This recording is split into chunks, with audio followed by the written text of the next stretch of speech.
최근에 집값을 올린 게 올해 서울의 아파트 가격이 4월부터 8월까지 오르지 않습니까? 예. 그런데 제가 누누이 강조하지만 이거는 전부 다 실수요자가 대부분 샀는데 그 증거는 보시는 것처럼 대출 증가에 있었어요. 그렇죠. 그러니까 이것도 되게 흥미로운 지점이에요. 어떻게 보요? 이거 뭐냐면 최근 이제 분석을 보면 대출이 감소해서 집값이 빠지고 있대요. 대출 규제 때문에. 그럼 이 생각은 안 해보셨습니까? 여러분 혹시 대출이 많아서 과도하게 집값이 최근에 단기적으로 올랐던 건 아닐까요? 그러니까 이게 어떤 차이인지 아시죠?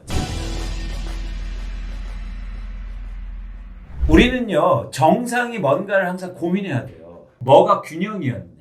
그런데 제가 볼 때 4월부터 8월까지 서울의 아파트 가격이 오른 게 비균형이었어요. 그 이유는 뭐냐면 대출을 너무 많이 해줬단 말이에요. 그렇죠. 지금은 다시 정상으로 돌아오는 겁니다. 아, 비정상이 정상화. 근데 우리는 대출이 많이 해주는 걸 정상처럼 생각해요. 왜냐면 대부분 언론 그리고 대부분의 전문가들은 집값이 오르기를 원하거든요. 그러니까 아니 여러분 답을 한번 생각해 보세요. 야 대출이 많이 돼서 집값이 올랐지가 아니라 대출이 줄어들어서 집값 빠지고 있지. 과연 뭐가 인과관계고 뭐가 사실은 우리가 균형이었냐는 거예요.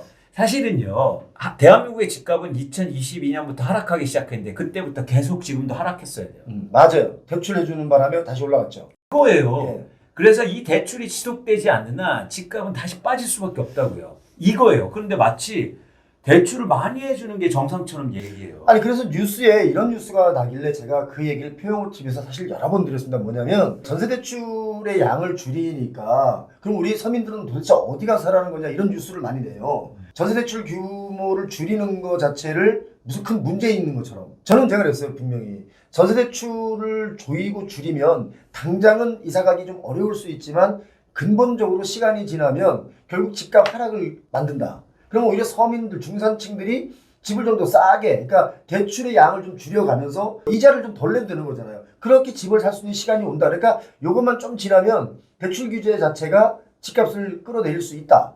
왜냐면 대출로 계속 이걸 전세대출의 이런 걸로 다 집값을 떠받치고 있었잖아요. 제 생각은 그랬어요. 그러니까 여기서 저희가 이제 전 구분하고 싶은 게 있어요. 예. 뭐냐면 당위론과 그리고 시장의 분석하고는 좀 달라야 된다고 생각합니다. 어떻게? 그러니까 예를 들어서 전세 대출을 줄여야 합니다는 당위론이죠. 근데 이건 시장 전망에 들어와서는 안 돼요. 그렇죠? 그래서 이제 빼고 제가 말씀드리고 싶은 건 대한민국에 예를 들어서 전세 말씀하셨으니까 얼마나 비정상적이냐면 그러니까 이건 당위론을 빼고요. 예. 최근에 역전세 현상이 일어나는데 예. 2022년, 23년도에 예. 그래서 전세 반환 대출을 해줍니다. 아, 전세를 못 돌려주고. 못 돌려주니까. 그러니까 이건 팩트잖아요. 제 당위가 들어간 게 아니에요. 그러니까 뭐냐면 이 전세 가격도 버티기 힘들다는 거예요. 대출이 없으면. 그렇지.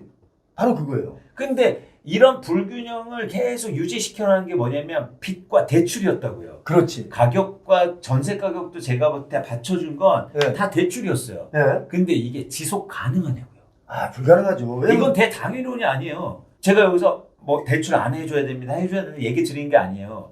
우리나라의 가계부채가 지속적으로 부동산 가격을 받쳐줄 수 있냐고요. 못 받쳐줍니다. 그래서 지금 현상이 이미 시작된 거예요. 다시 수요가 줄잖아요. 지금 그러고 있는 시장이 왔어요. 지금 제가 볼 때는. 중요한 건 결국에 우리가 부동산 가격이 어떻게 될 건데잖아요. 예. 그러면 수요 공급을 전망해야 되는데 제가 볼 때 이 높은 가격을 대출이 지속되지 않는 한 대출을 많이 증가시키지 않는 자산시장의 대출은 또 어떤 특성을 가져야 되냐면 증가해야 돼요. 유지돼서도 안 돼요. 그렇지. 그러니까 무슨 얘기냐면 자 월간으로 5조 원이 대출됐으면 예. 가격이 더 오르려면 6조 원을 대출받아야 돼요. 그리고 또 7조 원. 또 7조 원. 예. 그래야 이 가격이 버텨져요. 그게 자산시장의 속성입니다. 그렇죠. 그런데 이게 여러분 그냥 우리가 상식적으로 지속 가능하지 않잖아요. 소득이 늘어나면 지속 가능해요. 단기적으로는 불가능해요. 그렇지, 그렇지. 네. 그리고 또 하나 뭐냐면 가능할 수도 있어요. 뭐냐면 몰라. 대한민국은 몰라. 그냥 대출 많이 해줘. 자 LTV 무주택자한테 최대 80% 풀어줬는데 야 이제 100% 풀어줘. 그리고 DSR 규제 없애. 그리고 DTI 몰라. 그리고 막 전세 대출 막 계속 해줘라고 하면 오를 거예요. 근데 저희가 여러분 시장을 전망할 때 예. 확률론적으로 전망하자고요. 그러면 대출이 증가 확률이 높습니까? 대출이 감소할 확률이 높습니까? 대출만 볼 때 아까 말씀드린 여기 대출 그래프인데 예. 이게 순 증가액이거든요. 예. 8월에 6.4조 원이 주택담보대출이 증가했는데 예. 여기서 7조 원, 8조 원, 9조 원, 10조 원 계속 증가할 수 있냐고요. 못하죠. 돈이 그러니까- 없는데 어떻게? 그러니까 못한다는 것보다 제가 드리고 싶어하는 확률적으로요. 네, 확률적으로 낮죠. 어. 그러면 대출이 감소할 확률이 더 크지 않습니까? 그렇죠. 그러면 대한민국 집값은 무조건 떨어질 수밖에 없어요. 그런데 네. 대출을 또 풀어주고 특히 부동산의 부양을 위해서 뭔가 경기가 돌아가야 된다고 생각하는 이 제도권 사람들이 있단 말이에요. 그러면 뭔가 대출 좀 더 풀어주자. 이제 부동산 너무 얼어붙었다. 어차피 부동산이라는 것은 자꾸 뭔가 누군가 사줘야 굴러가니까 대출 풀어주면 더 뛸 수 있죠. 더 뛸 수 있죠. 예. 더 뛸 수 있는데 예를 들어 제가 말씀드린 것처럼 지금 정책 대출 30조 원 나가고 예. 그 다음에 LTV 80% 최대까지 해주고 예. 여기서 더 풀어줄 수 있냐고요. 돈이 없어요. 뿐만 아니라 그럼 나라 망하자는 거죠. 망하자는 거죠. 지금 우리나라의 그 부동산 경매가요 10년 만에 최대치로 늘어났습니다. 경매 건수가 올해 1월부터 11월 지금 12월이니까 아직 12월 집계가 안 나왔으니까 11월까지인데요. 지금 임의 경매 개시 결정 등기 신청 건수가 12만 9,700건이에요. 거의 13만 건입니다. 이게 2013년에 14만 8천 건이었거든요. 거의 10년 만에 최대치로 올라오고 있습니다. 이 정도로 지금 경기가 얼어붙는데 아파트의 경매는 어마어마하게 늘어나고 있습니다. 지금 경매가 가장 많은 데가 경기도 임의 경매가 많고요. 특히 집합 건물이니까 아파트 경매가 많습니다. 부산이 6천 건이 넘고요. 서울이 5,400건이 넘습니다. 서울 불패, 강남 불패라고 하는데 강남에서도 지금 경매가 나오고 있죠. 자, 이 상황을 지금 보자면 과연 앞으로 25년대도 이런 것들이 늘어날까 아니면 어떻게 예상하시는지. 그러니까 경매는 두 가지 관점에서 저희가 이제 관심을 갖는데 네. 첫 번째는 경기의 반영이거든요. 그래서 경매가 증가한다는 건 경제 상황이 안 좋아지고 있다라는 거의 선행 지표일 수도 있는 거고요. 예. 또는 후행 지표일 수 있는 거죠. 그래서 그렇죠. 경기를 반영하고 있다. 확실히 경기가 안 좋아졌다 이거고 음. 두 번째는 뭐냐면 그러니까 아까도 표 대표님 말씀하신 것 중에 핵심은 뭐냐면 부동산은 유효 수요가 중요해요. 그러니까 사고 싶은 마음이 아니라 살 수 있는 능력이 중요하죠. 그러니까 예를 들어서 강남의 아파트나 서울의 아파트 모두 다 사고 싶어 하죠. 근데 그게 다 수요로 연결될 수가 없어요. 왜냐하면 안타깝게도 살 수가 없어요. 그래서 우리가 시장을 전망할 때는 유효 수요, 즉 살 수 있느냐의 관점에서 보면 네. 사실 이런 경매를 보면 그동안 살 수 없는 사람들이 무리해서 샀다. 그걸 전형적으로 나타내요. 그러니까 못 버티는 거죠. 그래서 여러분들이 이게 경기가 안 좋다는 지표일 수도 있고 시장에 유효 수요가 많지 않구나. 그래서 무리해서 산 사람들이 결국에 못 버티고 내놓는다. 이렇게 판단하시면 좋을 것 같아요. 자, 살 수 없는 사람들이 무리해서 집을 사는 경우가 경매로 많이 나오죠. 그렇죠. 근데 한 가지 덧붙이면 어떤 게 있냐면 나는 분명히 살 수 있었어. 내 능력이 지금 있었어. 그런데 경기가 하방으로 꽂히고 침체가 오면서 내가 하는 일이 잘 안 풀려. 그래서 불과 몇 개월 전만 하더라도 나는 감당이 했는데 지금 감당이 어려워. 그렇게 해서 나오는 경매도 상당수가 포함돼요. 그렇죠. 경기 침체가 지금. 그렇죠. 그게 경기를 반영하는 거죠. 예. 네. 근데 아주 흥미로운 지점이 있어요. 예. 뭐냐면 이거 반포자이의 30평대 아파트 실거래가입니다. 예. 근데 2023년 초에 10억 원이 빠지잖아요. 예. 근데 이거 궁금하지 않습니까, 표 대표님? 예. 누가 팔았을까요? 이거 불과 몇 개월 전에는 그 가격보다 10억 원을 낮게 누가 팔았을까요? 많은 분들이 예. 이렇게 얘기하죠. 이거 영끌한 사람들이다. 영끌한 사람이다. 예. 예. 그리고 무리해서 집 산 사람들이다. 예. 아닙니다. 아니죠. 예. 이 사람들은요, 집을요, 역설적으로 돈을 많이 번 사람들이에요. 예. 장기 보유자. 예. 즉, 집으로 돈을 많이 번 사람들 많이 이렇게 싸게 팔 수가 있어요. 즉, 영끌에서 산 사람들은요, 절대 싸게 안 팔아요. 못 팔아요. 못 팔죠. 그래서 버티다가 경매가 나와요. 그렇지. 그래서 이렇게 싸게 파는 사람들은 무조건 돈을 번 사람들이에요.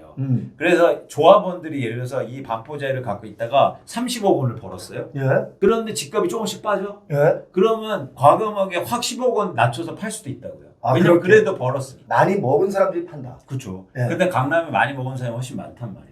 그렇죠. 그래서 이 하락폭이 큰 겁니다. 여러분들이 이게 시장의 변화를 잘 보시고 집값을 변동을 일으키는 원인이 뭔지를 좀 진지하게 고민하실 필요가 있다는 거죠. 그리고 심지어 저희 겨울에 이렇게 파카 하나 사시는데도 잘 이제 뭐 찾아보시고 어디가 세일 많이 하지. 그래서 최대한 싼 거 사려고 노력하시잖아요. 예. 근데 왜 아파트는 오를 때만 사십니까? 아니 제가 여러분 뭐라고 하는 게 아니에요. 아니요. 요즘 사람들 그렇지 않아요. 이게 거래량이 가격이 오를 때 급증하지 않습니까? 네. 이 그래프 보시면. 예. 근데 거래량 급증할 때 아까도 보여드렸지만 빚이 급증하잖아요. 걱정하죠. 그럼 반대로 집값이 빠졌을 때 아까 2022년 초 예. 말에 예. 이때 보세요. 거래량이. 예. 이건 뭐냐면 집값이 빠졌을 때는 집을 안 샀다는 거예요. 안 샀죠. 지금도 여러분 생각하실 수도 있어요. 무주택자분들이 나 이제 집값 하락한다고 하니까 내 집 마련해야지. 근데 막상 그때가 오면 또 안 사요. 그럼 다시 한번 보여드릴게요. 이거 보세요. 가격이 떨어질 때는 안 사고 오를 때 샀다가 또 떨어지면 안 삽니다.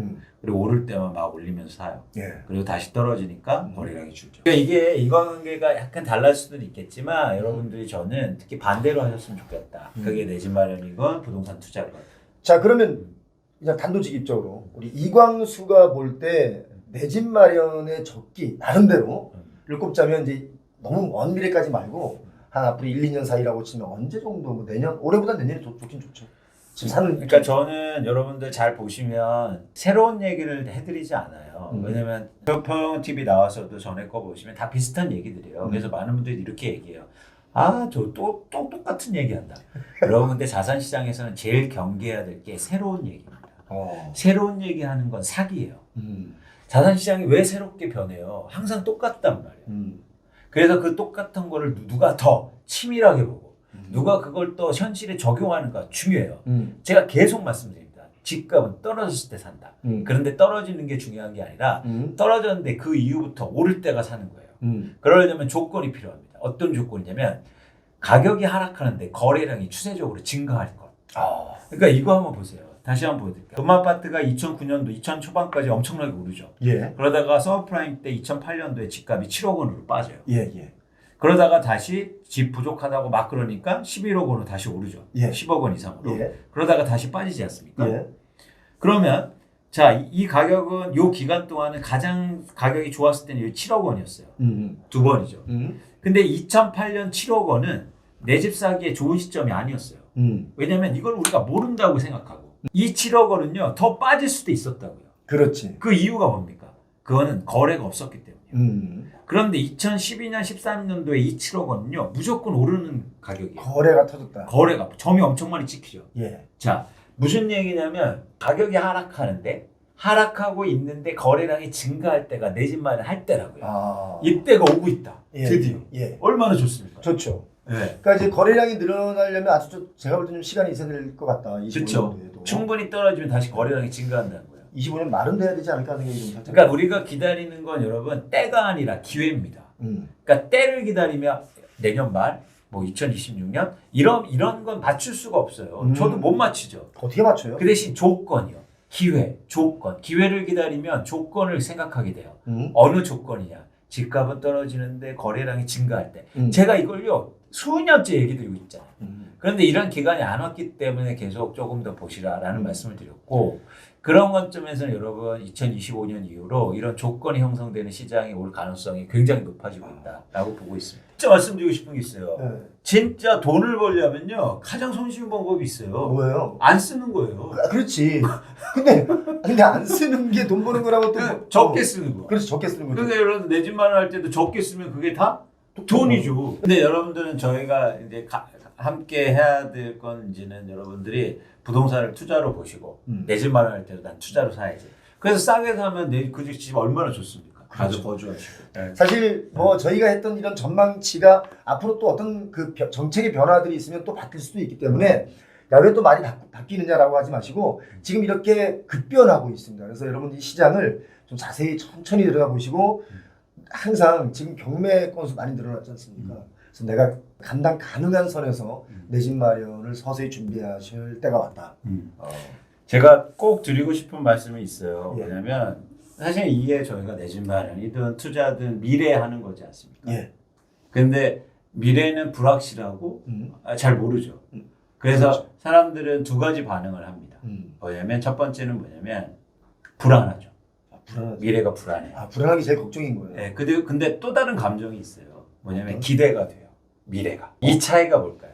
그러니까 똑같은 미래를 마주하는데 우리는 다 미래를 이제 살아야 됩니다. 야. 근데 누군가는 불안해하고 누군가는 기대해요. 예. 내일이 기대돼. 그 내일 아침에 너무 빨리 왔으면 좋겠어. 이 차이는 뭐가 만들까요? 뭐가 만들까요? 저는 구체적인 계획이 만듭니다. 와, 계획. 예를 들어서 여러분 아이들 보세요. 깨지 않아도요. 소풍날 아침에 일찍 일어나요. 그 이유는 소풍날이 있기 때문에 소풍날이 구체적으로 있기 때문에 기대가 되는 거예요. 그런데 아무리 깨워도 안 일어나는 애가 아침에 벌떡 일어나. 엄마 나 준비 다 했어. 아직도 멀었는데. 여러분 그 차이는요. 구체적인 계획이에요. 자 여러분 앞으로 시장에 변화가 올 겁니다. 그러면 이거를 마냥 기다려서는 안 돼요. 아이고 뭐 집값 떨어지면 사야지. 그건요 아무것도 안 하겠다는 거예요. 여러분 이제 구체적인 계획을 세워서 그 미래를 불안하지 말고 기대를 만드셔야 돼요. 그러려면 이제는 진짜 본 게임이요. 잘하셔야 돼요. 잘해야죠. 공부도 하시고. 그래서 제가 도움을 드리겠다. 24,000원 내고 공부 좀 하면 네. 제가 볼 때는 진짜 몇 억 아끼는 거예요. 그러니까 여러분 구체적인 계획이 필요하시면 네. 저희가 함께 해나가겠다. 이런 취지로 만들었고 여러분 관심 있으시면 구독하시면 좋겠고 제가 한 번도 이런 홍보를 한 적이 없어요. 한 번도 없잖아. 근데 제가 이제는 필요할 것 같아서 여러분이. 왜냐면 네. 처음으로. 공부를 안 하면요 사실은 그러니까 공부는 관심이 있어야 하는 거 아닙니까? 관심을 보이고 공부를 하면 그게 제 거가 돼요. 불안해하지 마세요. 네. 미래는 여러분 것입니다. 좋은 정보가 됐길 바라고 이 정보가 여러분께 용기를 주는 그런 시간이 됐으면 좋겠습니다. 고맙습니다. 고맙습니다.